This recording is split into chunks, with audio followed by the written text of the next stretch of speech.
What's up, gang bang gang? I know it's been a minute since I did my last gun video. Been a long minute.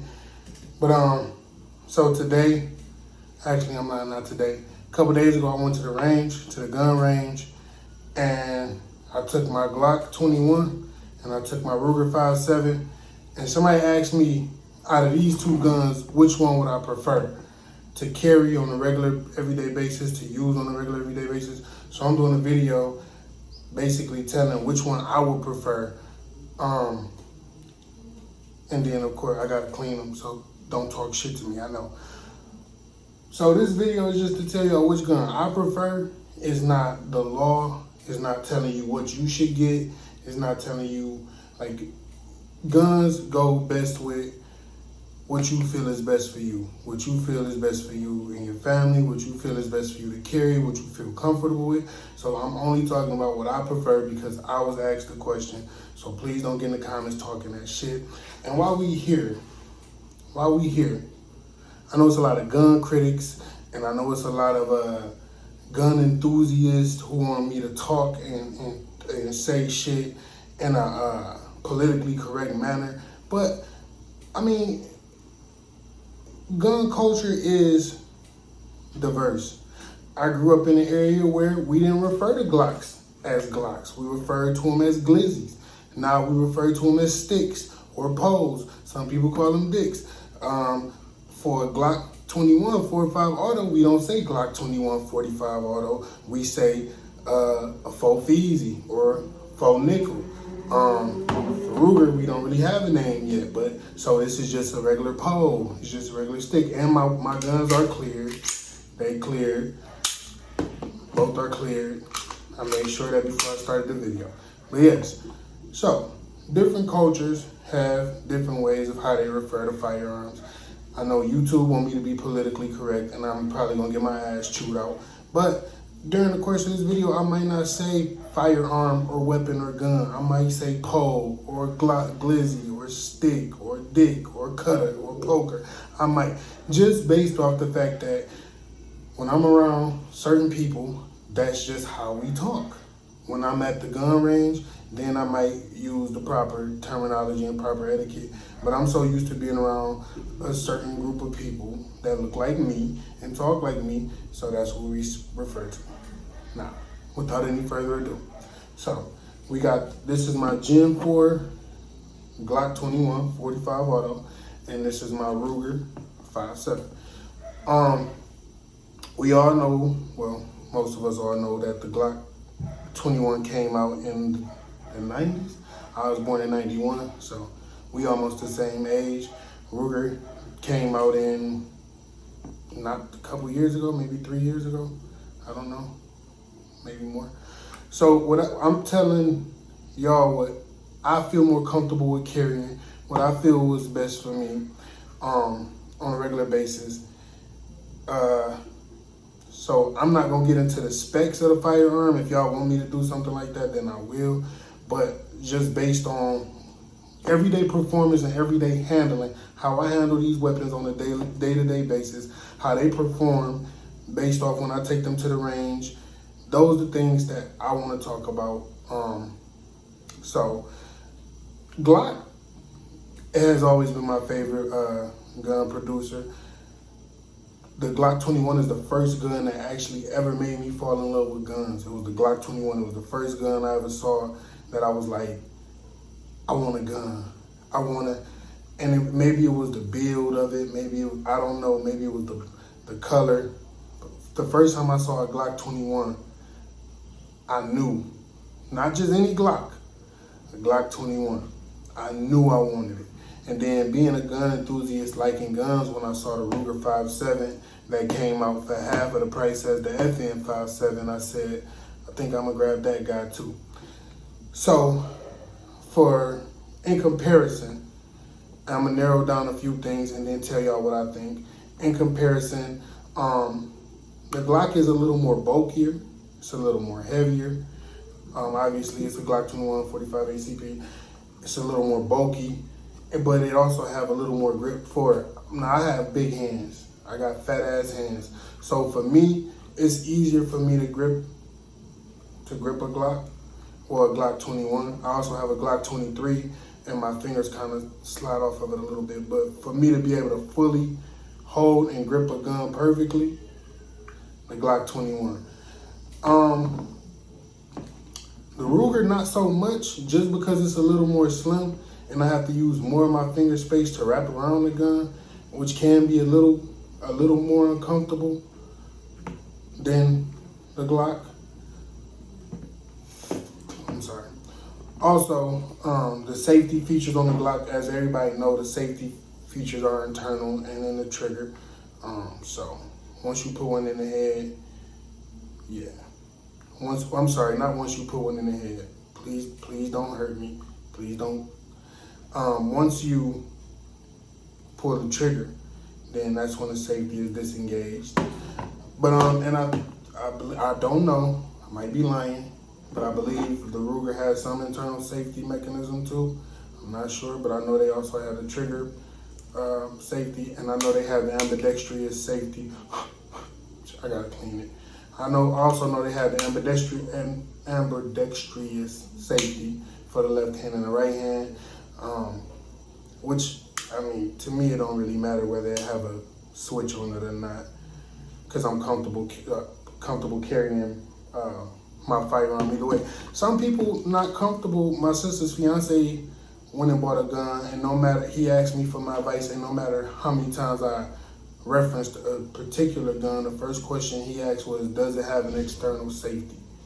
Some people are more comfortable with an external safety.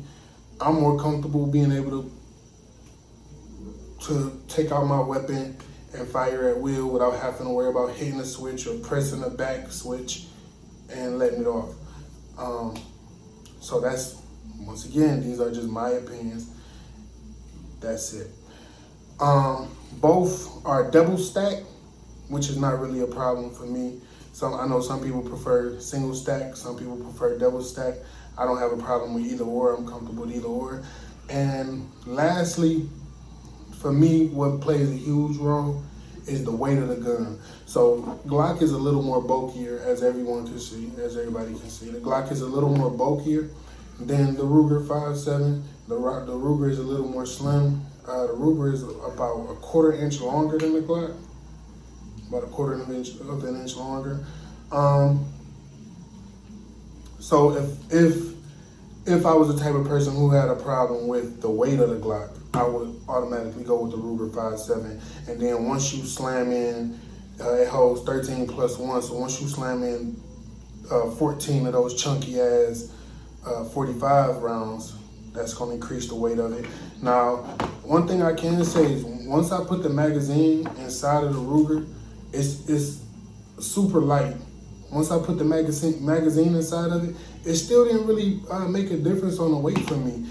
Even when I was shooting it at the range, it didn't make that much of a difference in the weight. It still felt super light, and shooting this thing is like slicing a hot knife through butter. I mean, it was smooth, minimum recoil, beautiful accuracy. But the Glock, not so much. The Glock is like riding down the street over potholes when you shoot it. Or the Glock 21 is nasty. I'm not gonna be one of those people that sit on here and lie to y'all and tell y'all that it's super smooth to shoot a Glock. No, it's nasty. It takes some getting used to shooting a Glock 21. And that recoil is, I mean, it's not super duper nasty, but it's there. You feel it. You feel the recoil. I hate when I see people make these types of videos and they say, oh, the Glock 21 has minimum recoil. You lying. Stop lying to people. It's a Glock 21 shooting those chunky ass 45 rounds. The shit hurts sometimes, okay? Yeah. It's just one of those guns you gotta get used to shooting.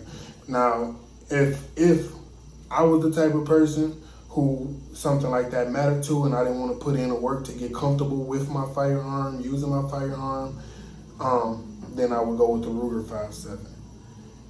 If the recoil was a problem for me, I would go with the Ruger 5.7. If the weight was a problem for me, I would go with the Ruger 5.7. Everything that I've ever heard, this is me personally, again, this is me personally. Everything I've ever heard people complain about Glocks is essentially shaved off with this Ruger 5.7. The bulkiness, the weight, the recoil is basically shaved off with this Ruger 5.7. So with that being said, if I had to choose between, if I could only carry one gun, because I live in Michigan, I'm in Detroit, hence the ghetto-ness. If I had to choose between this Glock 21 and this, I'm sorry, that's not what I was going to say. I was about to say I live in Michigan, where we are allowed to carry as many firearms with as many rounds of ammunition as we would like. Fact check me on that, because that was the law last time I checked. I could be wrong. Laws change. So, but I usually carry 2 guns a day. I carry my my Glock and my Ruger. So on my person, I might have my Glock at any given moment, depending on where I'm going. If I'm going to a store and I want a more concealed look, I go for the Ruger and leave the Glock in the car. But yeah, if I had to choose between which gun I personally prefer, me, not your decision, not deciding for you, not telling you what you should do, for me personally, I have to keep saying that because for some reason YouTube people don't listen. I would stick with my Glock.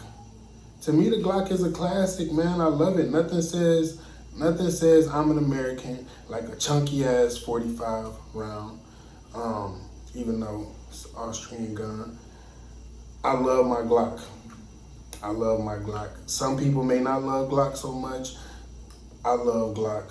I love everything about Glock. I actually have a 2 Gen 3s and 2 Gen 4s of the Glock 21 45 Auto. 2 of them I haven't even shot yet. I love the gun. I love the Glock. It's a great gun. And you know, that might also have a lot to do with culture. Like I said, I don't know if people notice the fact that there is a culture around guns. There are different cultures.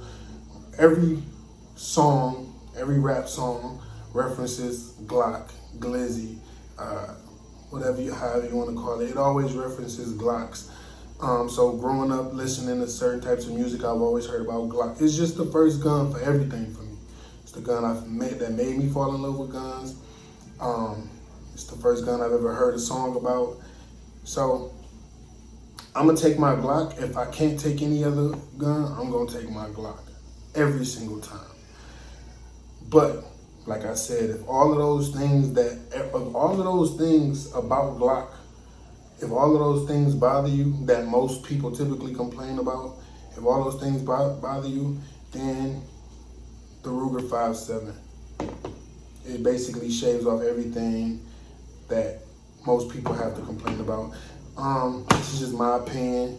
Once again, the last time I'm gonna say it, it's not a